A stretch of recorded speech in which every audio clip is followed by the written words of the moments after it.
Hello,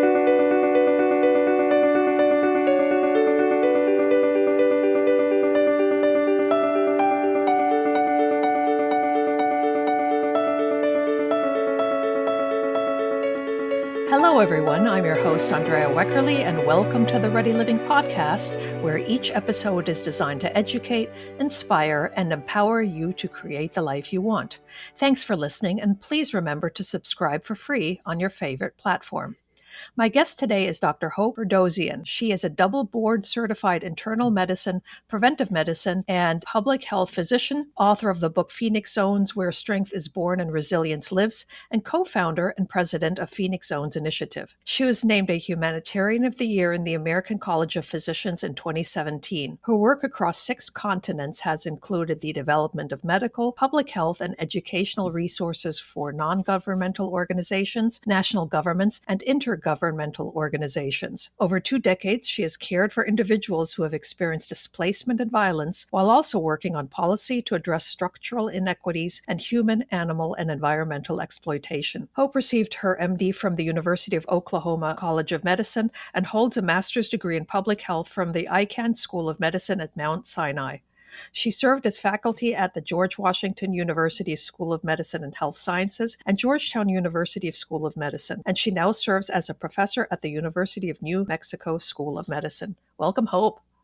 Hi, Andrea. It's great to be with you. Thanks for having me. Your work doesn't just merely discuss the challenges and problems out there, but truly envisions a world where we help and lift others up and create actual positive change.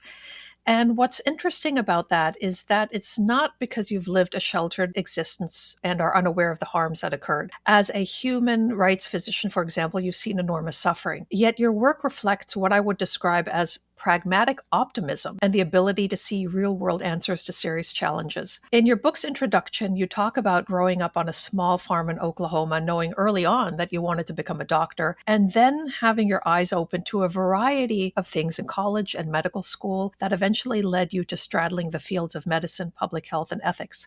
Can you walk us through that evolution? As you mentioned, I grew up on a small farm in Oklahoma, and I learned pretty early about human rights violations around the world, in part through my parents and my dad's history as an immigrant to the United States. Like a lot of kids who grow up around animals, I also was concerned about animal suffering in addition to human suffering. Fast forward a little bit later on, in college, I studied human rights violations like war crimes, genocide, torture, and continued to be interested in animal suffering as I was learning more about human suffering in the world. And by the time I got to medical school, I started to think more clearly about the connections between human and animal suffering and the treatment of people and animals in society. Later, as a physician, I've been able to work in human rights, in animal protection, in medicine, in public health, and ethics. And over that time, I've worked with a lot of really fantastic individuals and organizations who are tackling really difficult issues.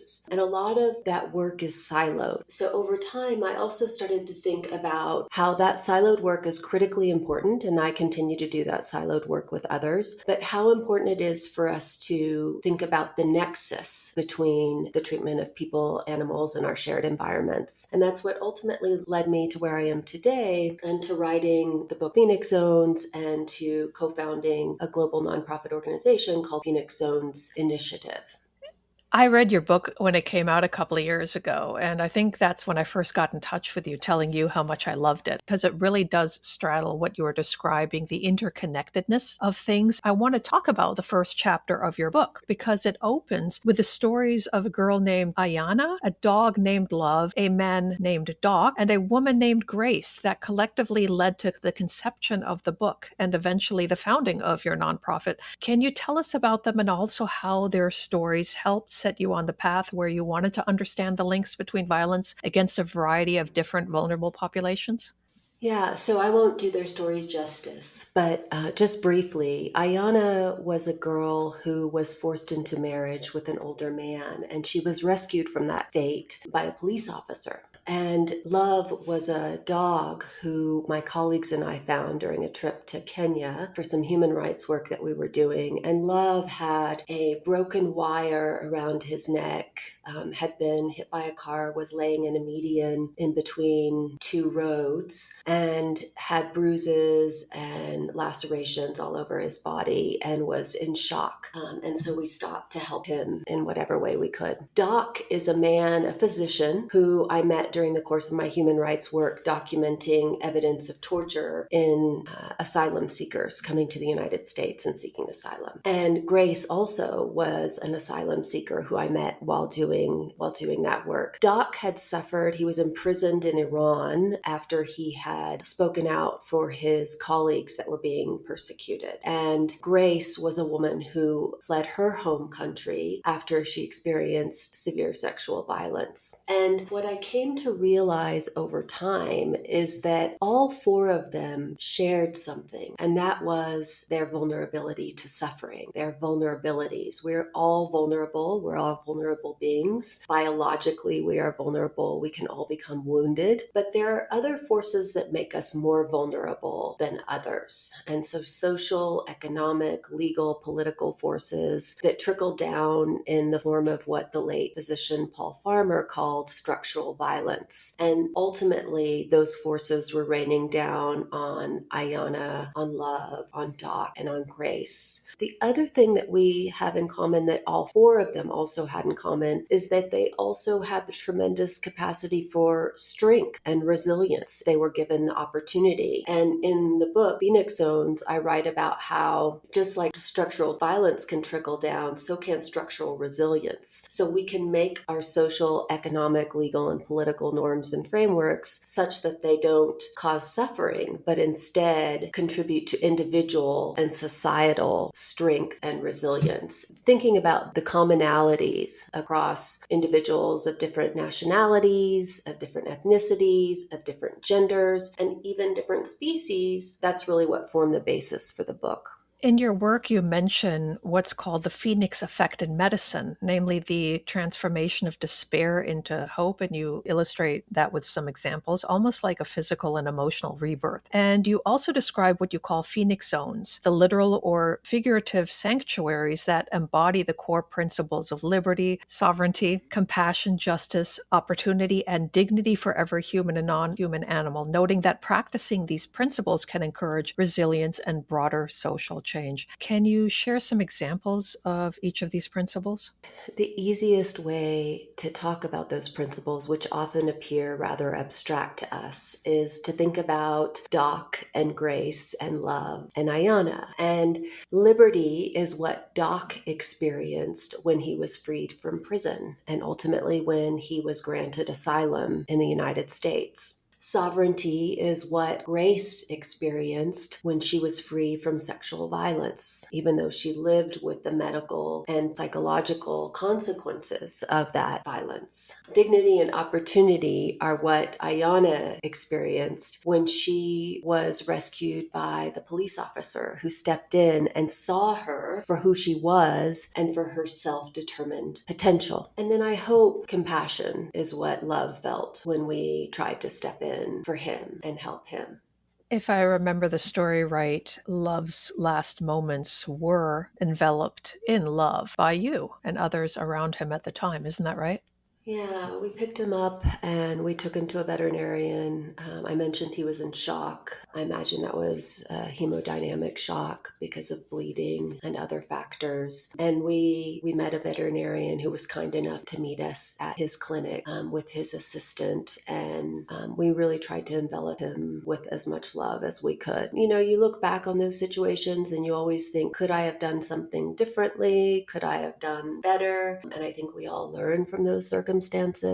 At the time, I think we did the best that we could, and we certainly led with love and compassion for him. That is really what matters when we look back. It's certainly what came through to me when I read his story in your book. Phoenix Zones Initiative, your nonprofit, is on all the major platforms. And in addition to the actual content you post, you also use a lot of positive hashtags that speak to people's better nature and the need to recognize our connection with others.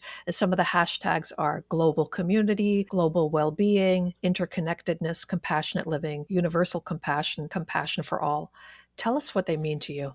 I think all of those hashtags, all of those phrases represent the importance of being morally consistent in our application of compassion. We are all intertwined. All of our lives are intertwined, and we see how that manifests every day, whether it's in climate change and how that affects our daily lives, whether it's in violence and conflict and how that affects us now or in the future, and also even in disease risk. We see that we're all connected in one way or another. And so those problems are all bound up together, but so are the solutions. And I think one of the only ways we're going to solve a lot of the great challenges that are before us is to expand our circles of compassion so that we are compassionate without bias, without prejudice. Truth is, compassion is contagious. In both people and animals, there's a release of oxytocin with compassionate and caring behaviors. And it feels good to care for others and be compassionate toward others. And that's one of the reasons we're inclined to do more of it once we do a little bit of it. And others are inclined to do more of it whenever they feel a little bit of it. So, I really think that there's a good case for more compassion and justice in the world. Your website, phoenixzonesinitiative.org, provides a wonderful resource of effective advocacy toolkit for supporting advocates working for systems change. I highly recommend everybody listening to it check it out. In the toolkit, you define effective advocacy as that which addresses the deep roots of social and environmental injustice in ways that transform our systems and institutions so that everyone can rise and thrive. Why is getting at the root cause of problems important, rather than simply focusing on helping others with their immediate needs in the here and now? I think both are important. So we have to address the here and now, the suffering that's before us. We have to see it for what it is and respond and intervene anytime we can. But we also have to address the roots of suffering, of the problems that we face every day and that we share. And I kind of liken it to the prevention and response to fires. We certainly need fire departments. We need fire departments in all communities, but we also need social norms and laws and policies that prevent fires from occurring in the first place, because otherwise we're just going to burn everything down. And if you ask any firefighter how they feel about fighting the overwhelming number of fires that we have today, they're exhausted, and it's just not sustainable. We have to prevent problems before they occur. We have to get at the roots of the problems that are before us. And there's a lot of heavy lifting involved in prevention and addressing the roots of problems. The benefits of doing that heavy lifting are just inexplicable. Going back to the toolkit, you also talk about key principles that make up Phoenix Zones and lay them out in a type of pyramid form. And in some ways, that reminded me of psychologist Abraham Maslow's hierarchy of needs, with the most fundamental needs at the bottom and then moving upwards until you reach the self-actualization level. The Phoenix Zones principles start at the bottom with respect for liberty and sovereignty, then compassion and tolerance, then justice, followed by opportunity, and at the very top, dignity. Why did you choose that particular order? In the book, I talk about Maslow's hierarchy of needs, with deficiency needs being toward the bottom of the pyramid and what are referred to as self-actualization needs at the top of the pyramid. And what we found over time is that all of the needs that he described, which overlap quite a bit with the principles, as I try to describe in the book, all of those needs matter to our physical and emotional well-being. And over time, scientists have found that it may not be that one set of needs is necessarily more important than the other. It may be that all of them are important. So that was a convenient way for us to represent them. And, I struggled a lot with the order in which to present the principles in the book. And we struggled with the same for the toolkit. But over time, it seems that what's really true is that these principles really overlap more than anything. And together, they help determine whether or not we can be healthy and well. We don't just need freedoms from abuse and exploitation, freedoms from threats to our liberty and sovereignty. We also need freedoms to opportunity. We need the hope that opportunity brings us. Thinking about these issues and learning more about the science has helped me to rethink how we do present those principles, because all of them are critically important to our health and well-being, to the health and well-being of other beings that we share this planet with. Your work connects the well-being of people, animals, and the planet. Can you explain the interdependence among these three and why you believe addressing the well-being of one without the other is insufficient? So we often refer to this relationship as the nexus between human, animal, and planetary rights, health, and well-being. We see it manifest in a number of different ways. One area is in violence and conflict, another area is in disease risk, another area is in climate change and environmental threats that we face today. So in the area of violence and conflict, for example, it turns out that animal cruelty can actually be a red flag for child abuse and intimate partner violence. So on an interpersonal level, violence against people and animals is connected. But we also see those connections at the community and societal level. Amy Fitzgerald is a sociologist who has studied the connection between the treatment of animals and violent crime rates in communities. And she and her colleagues showed that across counties in the United States, the location of slaughterhouses actually correlated with violent crime rates in those communities. And then from a societal perspective, Jim Mason and Charles Patterson and other historians have shown how the historical domestication and exploitation of animals actually became a model for human subjugation, even atrocities like enslavement of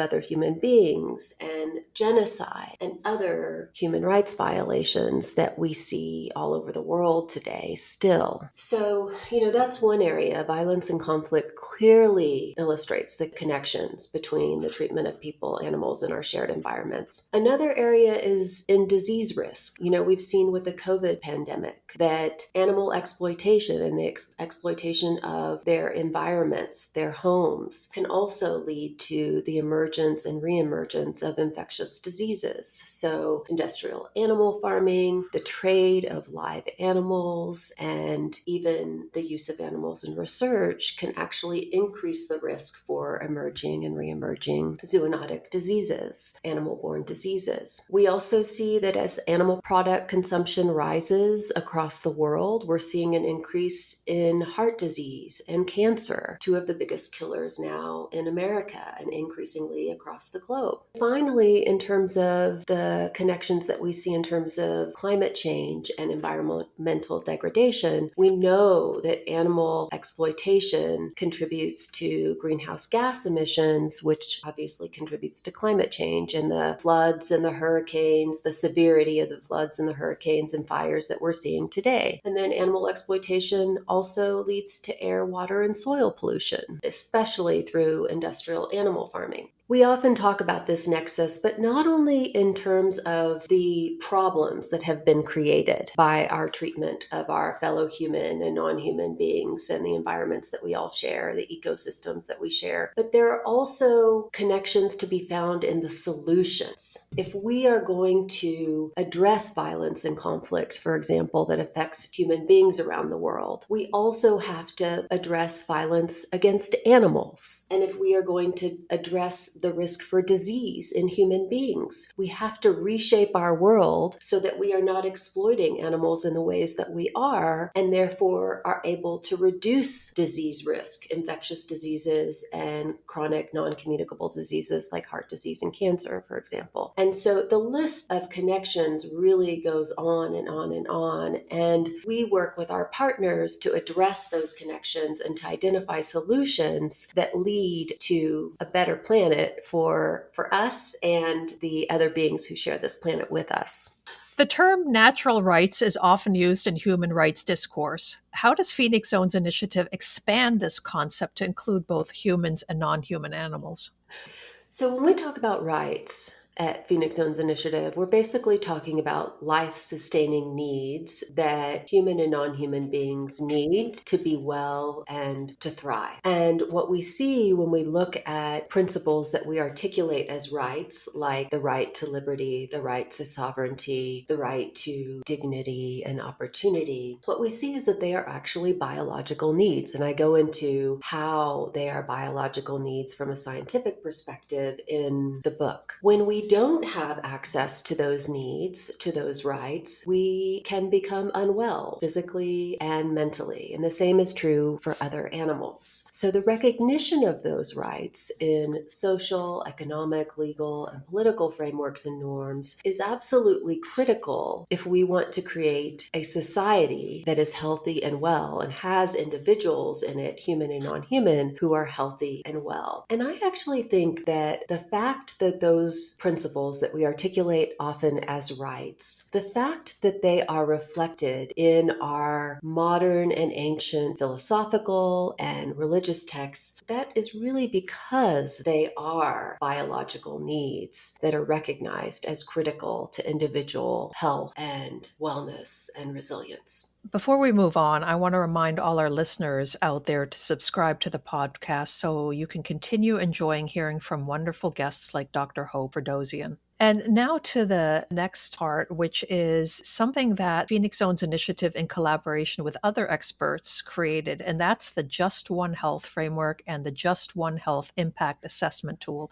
I know it would be impossible to go into all of the details, but can you give us a broad overview of what the tool does and how it works? So people might be familiar with One Health, which basically recognizes the interdependent health and well-being of people, animals, and our shared environments and ecosystems. And we've emphasized the importance of a Just One Health approach that recognizes the connections between health and justice, rights, health, and justice for people and animals. With the Just One Health impact assessment tool, when we did our research in this area, what we found was that there's a real lack of economic metrics and tools that address the interdependent health and well-being of people, animals, and the planet, and especially tools and metrics that go beyond GDP, gross domestic product, which often ends up commodifying people and animals and our environments. And so in working with economic experts and other professionals, we developed the Just One Health impact assessment tool that members of communities, policymakers, advocates, and others can use to determine the potential or real impact of policies and practices on people, animals, and our shared environments. And what it really does is operationalizes many of the principles that we've talked about today. And so it's free, it's on the website, and people are free to use it and apply it to whatever projects they either have in mind or that they have in place and would like to evaluate. And I was also really excited to hear that Phoenix Zone's initiative recently entered into a partnership with the George Washington University Law School Animal Legal Education Initiative to establish a National Commission on Research Ethics, and that the work will mirror that of the National Commission for the Protection of Human Subjects of Biomedical and Behavioral Research, which produced the Belmont Report in 1979. The Belmont Report, as some may know, advanced key human research protections through ethical principles that emphasize respect for freedom, justice, and the Hippocratic notion of first do no harm. Can you tell us more about that? Yeah, well, we're absolutely excited to enter into this partnership with GW Law and my co-lead on the project, Dean Kathy Hessler. And the project really is meant to mirror the work of the National Commission for the Protection of Human Subjects of Biomedical and Behavioral Research, which was established in the 1970s by the U.S. Congress in response to public outrage about human research atrocities that largely stemmed from racism, sexism, and ableism, really unethical research practices that were coming to light during and before that time. And so that National Commission, by the end of its 5 years of its appointment, produced the Belmont Report, which emphasizes respect for autonomy or agency, beneficence, this idea that we should do good, non-maleficence, this idea that we should avoid harm, and justice, the idea that we should be fair. And that really set the stage for applications like informed consent, special protections when we can't obtain informed consent from certain individuals or populations, the application of surrogate decision makers in certain circumstances, the idea that we should have risk-benefit analyses and risk thresholds that we don't exceed for individuals who do and don't provide informed consent, and special protections for vulnerable individuals individuals and populations such as children and incarcerated individuals. And what we're doing with the National Commission on Research Ethics with GW Law is we have created and launched a commission that will re-look at those principles and re-evaluate those principles in today's more than human world in the research context, but also thinking about broader implications. For example, in thinking about non-human animals, how are they vulnerable in many of the ways that children are vulnerable? Can they ever provide consent? If so, how? How would we assess that? And also in thinking about risk thresholds. There are certain things that children absolutely cannot be exposed to during the course of research. Should we have similar restrictions for non-human animals in thinking about decisions about their use in research? So we're really excited about that project, and the results of the work of the commission will be shared with policymakers, public, members of the media, and professionals across the sciences, medicine, and law and other fields. What's your timeline on that? It's a years-long timeline, and right now the commission is working on about a 2-year framework to reevaluate those principles that were set forth in the Belmont report as they apply to decisions about the use of animals in research, but also looking at them again in terms of their applications today for vulnerable human populations still, especially with emerging technologies and kind of where we are in thinking about justice for our fellow human beings and our fellow non-human beings. So more to come. That's fantastic. I'm already looking forward to following up with you when the findings are out. That's going to be great. And you also use the term more than human world. I absolutely love that. I wrote it down, I took a note, and I'm going to start using that from now on because I think it really beautifully encapsulates reality. We are not the only one that exists out there. So more than human world reflects reality and the ethic of how we should move forward in life.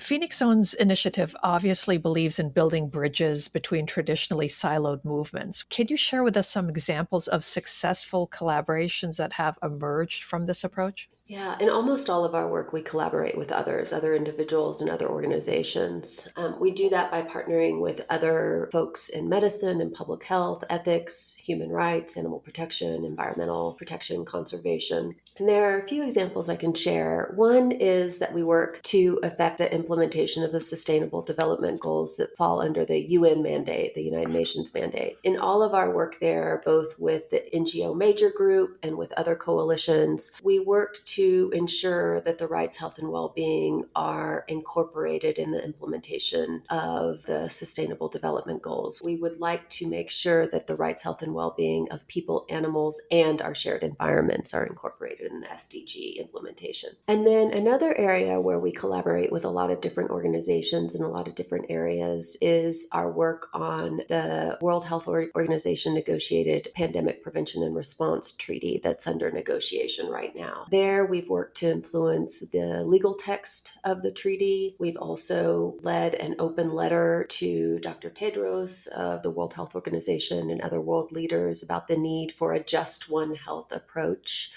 We've also continued to work with our partners to influence negotiations surrounding the treaty. And then finally, another area that we work with our partners, our international partners on, is to address the root causes of climate change and environmental degradation, including but not limited to industrial animal farming and its contribution to climate change and environmental degradation. We're part of a coalition to influence a UN Environment Assembly resolution on the nexus between human, animal, and environmental well-being. It focuses not only on climate change, but other forms of environmental degradation. Phoenix Zone's initiative is working on systemic change, but until that happens, there are those who will still be caught in challenging and sometimes, frankly, horrific circumstances. How can we, both as individuals and society as a whole, be more responsive to individuals who have experienced various forms of trauma? That's a great question, and I struggle with it a lot. I take some lessons from medicine. In medicine, we focus on trauma-informed care, this idea that many of our patients and their families and communities might have been affected by different sorts of trauma throughout their lives. And to meet them where where they're at and to respond effectively, it's important for us to practice trauma-informed care that really draws on the principles that we've talked about. So, for example, respect for bodily sovereignty, compassion, and justice. All of those principles make a difference in the delivery of care to individuals who have experienced trauma. And so I kind of try to think about how we can expand that to our interaction with each other, all of which we encounter on a daily basis. You've also talked quite honestly in your work about how hard it can be for helpers and observers and others to see suffering, and that there's an increased risk of secondary traumatic stress or vicarious traumatization. I came across a moving quote of yours where you said that there is a cost to genuinely caring for others, but there is also an inexplicable emotional gift. Caring for others can make us more hopeful and courageous, and that through the eyes of survivors, we can glimpse the promise of a better world. How can those of us who are in helping professions or who otherwise bear witness walk that fine line between being fully present and at the same time ensuring we aren't emotionally injured in the process? In medicine, and I think in other fields where there's a lot of caregiving, we talk a lot about the risk for vicarious trauma or compassion fatigue. What I've become interested in is how we can encourage vicarious resilience and compassion satisfaction. And so just like we can absorb the trauma of the individuals who we care for, we can also absorb their strength and resilience through our empathy. And that can make us stronger and more resilient, in part because in many ways survivors show us how to work toward and live in a better world. And so that hope, I think, is contagious in the same way that compassion can be contagious. Honestly, that's what I've taken from so many of the survivors who I've met over the years. And that's what led me to think about ideas like the Phoenix effect and how we can create more Phoenix zones so that we can all be healthier and well and thrive in whatever bodies we live in. So, contagious compassion. Yeah, absolutely. Absolutely. Phoenix Zone's initiative works on reimagining the social, economic, and legal norms. And I would love to hear from you. What does a world that embodies these reimagined norms look like? What would it feel like? In almost all of our work, we focus on the creation of an expansion of social, economic, and legal and political frameworks and norms so that they are more inclusive. Not only thinking about our fellow human beings and making sure that they are inclusive there, but also in thinking about how they are inclusive of other than human beings in our more than human world. And so our work, for example, focuses on influencing policies, also local policies and practices, national legislation, and also providing resources like the Effective Advocacy Toolkit or the Just One Health Impact Assessment Tool so that others can do the same. But we've also started to think about what we can do to scale our work. And one of the things that we think is probably necessary is more education, more knowledge and skills to be shared with emerging generations and emerging generations of leaders. And so one of the things we're just at the beginning of building is an Institute for Universal Rights, Health, and Justice that would basically offer classes, workshops, conferences, publications, leadership training, fellowships for individuals who are interested in solving many of the problems that we're similarly focused on solving. And so we're really excited about that. Like I said, we're just at the beginning. But when I think about a world in which we have more inclusive frameworks, I think about that structural resilience that we talked about earlier, this idea that we should have norms and policies that trickle down, not in terms of suffering, but in terms of building strength and resilience for individuals, for communities, and broader society that we all share. How can people get in touch with you if they're interested in learning more about your work? Well, we're all over social media, and you can also find us on our website, phoenixzonesinitiative.org, and you can connect to our social media channel through the website. And then you can also find me on hopeferdowsian.com, and I'm also on different social media networks. Hope, thank you so very much for having taken the time today. Thank you so much for having me.